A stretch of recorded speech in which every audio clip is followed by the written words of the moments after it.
নমস্কার। আজকে যে টপিকটা নিয়ে আলোচনা করব সেটা প্র্যাকটিস।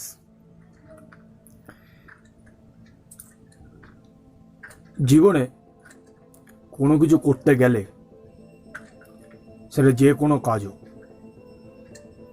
ভালো মতন প্র্যাকটিস না হলে সেটা করা যাবে না।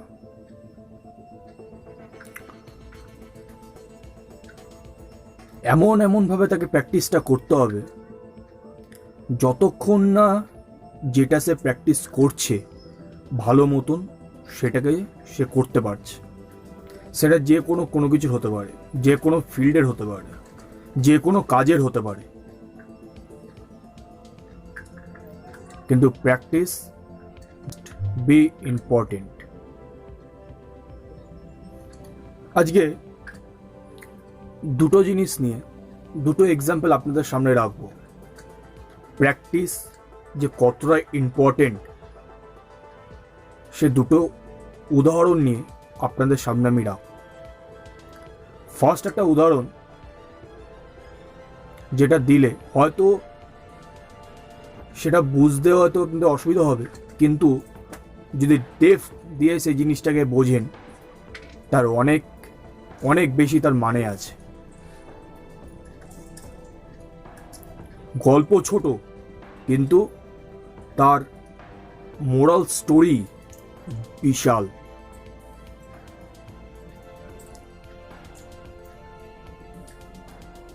আপনারা বেয়ারডজের নাম শুনেছেন, অস্ট্রেলিয়ার প্লেয়ার। 2007 সালে তখন বেয়ারডজ নতুন প্লেয়ার, বলার একজন, ক্রিকেট ফিল্ডে নামে। তখন তার সাথে প্রথম একটা ঐতিহাসিক ঘটনা ঘটে। সেটা কি, সে 2007 সালে একটা ম্যাচে সচিন টেন্ডুলকারকে ক্লিন বোল্ড করে। সচিন টেন্ডুলকারকে ক্লিন বোল্ড করার পরে সে খুবই এক্সাইটেড হয়ে পড়ে। আর সচিন টেন্ডুলকার আউট হওয়ার পরে আপসেট হয়ে চুপচাপ প্যাভিলিয়নে ফেরত চলে যায়। ম্যাচ শেষ হওয়ার পরে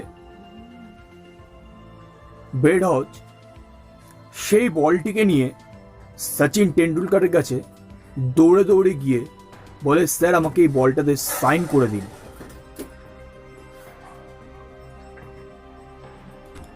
তখন সচিন টেন্ডুলকার তার দিকে তাকিয়ে সেই বলের মধ্যে সাইন করলো, কিন্তু একটা কথা সে বলের মধ্যে লিখে দিয়েছিল।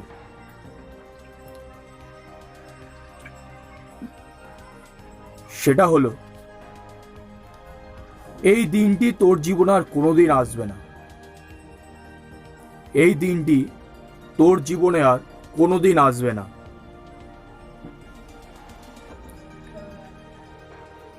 ওটা বলার পরে সচিন টেন্ডুলকার কিন্তু বাড়ি থেকে বসে থাকেনি, বা কোনো রেস্টুরেন্টে খেতে চলে যায়নি, বা কোনো সিনেমাতে চলে যায়নি, বা কোনো বন্ধুদের সাথে আড্ডা মারতে যায়নি। সে কিন্তু প্র্যাকটিস করে গেছে, শুধুমাত্র প্র্যাকটিস। সেই দিনটির পরে সচিন টেন্ডুলকারের সাথে বেয়ারডজের নাই করে 35 থেকে 40টা এনকাউন্টার হয় ক্রিকেট ফিল্ডে। 35 থেকে 40টা এনকাউন্টার হয় ক্রিকেট ফিল্ডে। বেয়ারডজ সচিন টেন্ডুলকারকে একটা বারও আউট করতে পারেনি। T20 হয়েছে, test match, one day, IPL সমস্ত ম্যাচ হয়েছে, বাট সচিন টেন্ডুলকারকে আউট করতে পারেনি। ওই যে কথাটা লিখেছিল না বলের মধ্যে, তোর জীবনে আর এই দিনটি কোনোদিনও আসবে না, ওটা সচিন টেন্ডুলকারকে মাথায় ঢুকে গেছিল। আমি তো লিখে তো দিলাম, কিন্তু আমাকে এটা পূরণ করতে হবে। সেটা পূরণ করতে গেলে আমাকে কি করতে হবে? প্র্যাকটিস করতে হবে। সেই প্র্যাকটিসটা এমনি এমনি হবে না, নিজেকে তৈরি করতে হবে যাতে আমাকে নেক্সট বার ওদের ক্লিন বোল্ড না করতে পারে। আগুন জ্বালিয়ে দিয়েছে সেই লেখাটার মধ্যে, যখন লিখেছে নিজের মধ্যে আগুন জ্বালিয়ে দিয়েছে যে না, আমাকে এর জবাব দিতেই হবে। সচিন টেন্ডুলকার সেই জবাবটা দিয়েছে। আরেকটা এক্সাম্পল দিই, আপনারা পাবলো পিকাসো নাম শুনেছেন? Great painter Pablo Picasso. Pablo Picasso একদিন রাস্তা দিয়ে হেঁটে হেঁটে যাচ্ছে। পাবলো পিকাসো একদিন রাস্তা দিয়ে হেঁটে হেঁটে যাচ্ছে বিদেশে। সেই সময় হঠাৎ একজন মহিলা তাকে দেখে চিনতে পারে এবং তার দিকে দৌড়ে দৌড়ে আসে।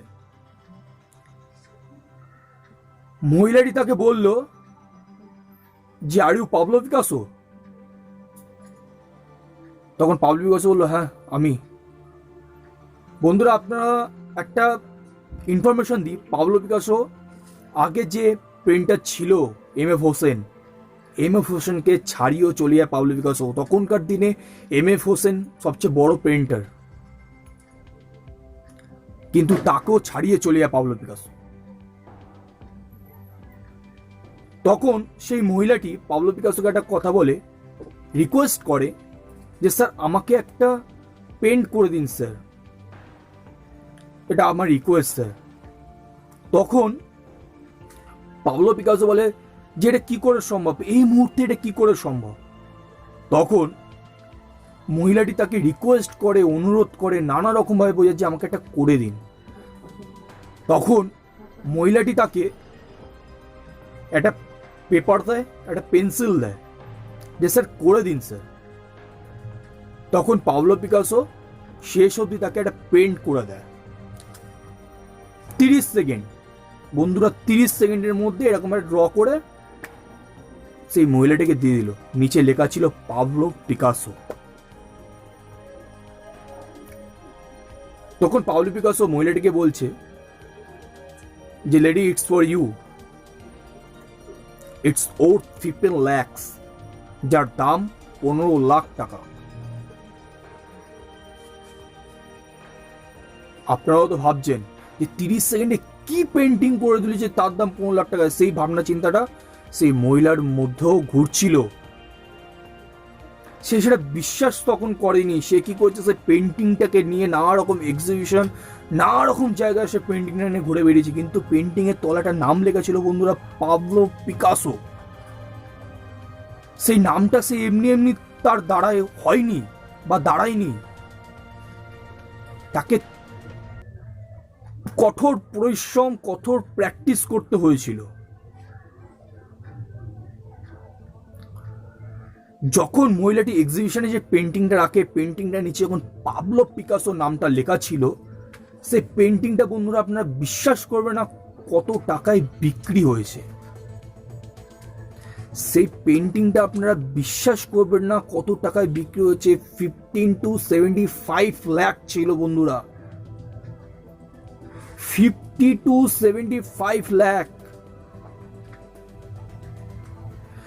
যখন সেই পেন্টিংটা 50 to 75 লাখের মধ্যে বিক্রি হলো, সেই মহিলাটি আশ্চর্য হয়ে গেল, কি এমন আঁকা ছিল।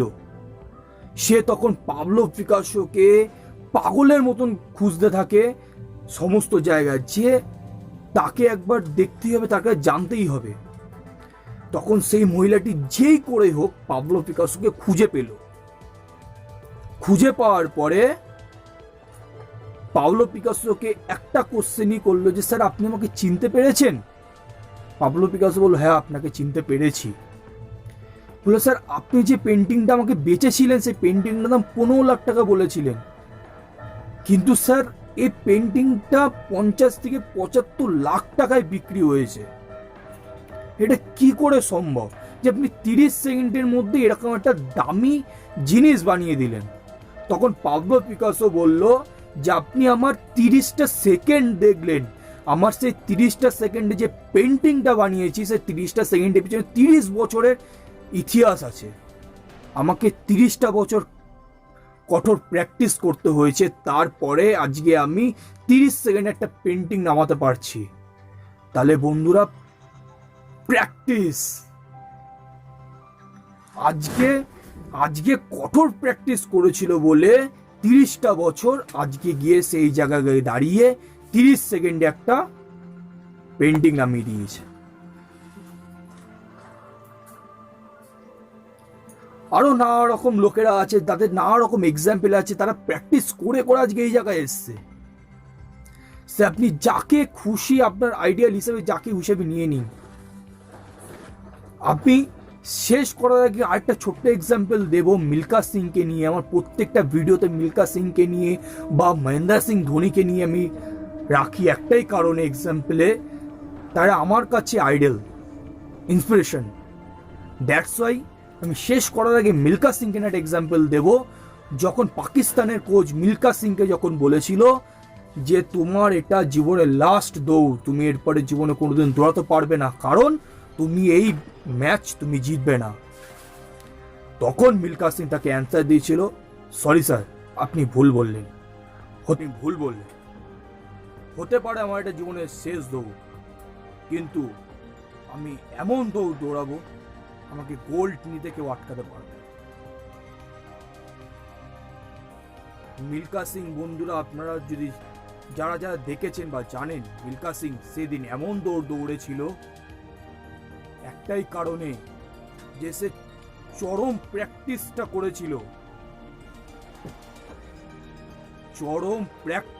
করেছিল, দ্যাটস ওয়াই সে কিন্তু গোল্ড নিয়ে আসতে পেরেছিল। তারপরে তো নানা রকম চ্যাম্পিয়নশিপ, নানা রকম কাপ সে খেলে এবং অ্যাচিভমেন্ট করে গোল্ড। ওই জজবা, ওই জুনুন একটা মানুষের মধ্যে আগুন তৈরি করে দিতে পারে, যে আমাকে প্র্যাকটিস করে, আমাকে চরম লেভেলে পরিশ্রম করে আমাকে সেই জায়গাটা অ্যাচিভ করতে হবে। তো বন্ধুরা, প্র্যাকটিস করুন, যে কোনো ফিল্ডে, যে কোনো কিছুতে প্র্যাকটিস করুন, সাকসেস পাবেন। সাফল্যর সবচেয়ে বড় চাবিকাঠি প্র্যাকটিস। যে কোনো কিছুতে প্র্যাকটিস যতটা না করবেন, সাফল্য পাবেন না। প্র্যাকটিস করতে থাকুন, ভেঙে পড়বেন না, সাফল্য পাবেন। জয় হিন্দ, ভালো থাকবেন, সুস্থ থাকবেন।